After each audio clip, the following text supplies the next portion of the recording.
தந்தை சொல் மிக்க மந்திரமில்லை. மூத்த மகன் ராபர்ட் ராஜ்.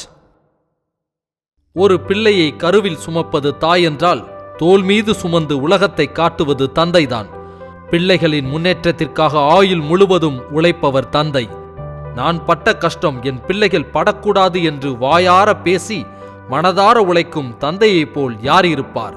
ஆம், இப்படித்தான் பொன்னையன் தன் பிள்ளைகளுக்கு தோழனாகவும் நண்பனாகவும் கண்டிப்பானவராகவும் வாழ்ந்து வந்தார் பொன்னையன்.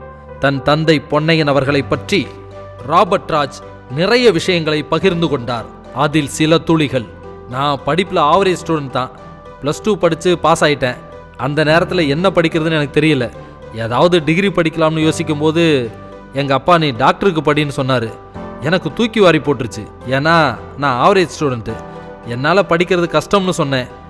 உன்னால் முடியும், நீ படின்னு என்னை மெடிக்கல் காலேஜில் சேர்த்து விட்டார். அப்பா சொன்ன மாதிரியே நான் படித்து இன்னைக்கு டாக்டராக இருக்கிறேன்.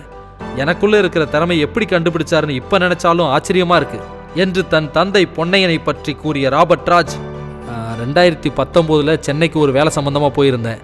எக்மோரில் இருக்கிற ஒரு ரெஸ்டாரண்ட்டில் சாப்பிட்டுட்டு இருந்தேன்.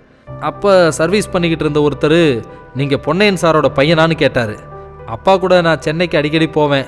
அப்போ இவர் என்னை பார்த்துருக்காரு.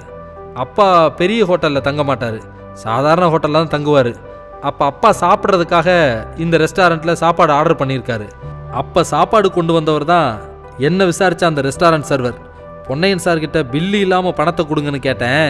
எதுக்குன்னு பொன்னையன் சார் கேட்டார். இந்த சாப்பாடு கணக்கில் வராது, நான் எடுத்துக்குவேன்னு சொன்னேன். இது தப்பு இல்லையா தம்பி? ஒன்றை மாதிரி தொழிலாளிகளை நம்பித்தான் முதலாளிங்க இருக்காங்க.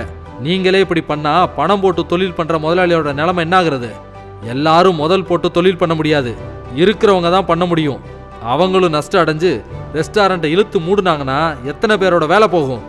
இந்த மாதிரி எல்லா இடத்துலையும் 10 பேர் இருந்தால் தொழிலாளியும் வாழ முடியாது, முதலாளியும் வாழ முடியாது அப்படின்னு பொன்னையன் சார் சொன்னார். அப்புறம் சாப்பாட்டுக்கான பில்லையும் கொடுத்து எனக்கு எக்ஸ்ட்ரா காசும் கொடுத்தாரு.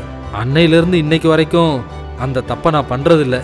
இப்போ வரைக்கும் இந்த ஹோட்டலில் தான் வேலை பார்க்குறேன் என்று சர்வர் சொன்னதை சொல்லி அப்பாவை பற்றி பேசிவிட்டு ஒரு நிமிடம் கண்ணை மூடி மௌனமாகவே இருந்தார் Robert Raj. Like, subscribe, share.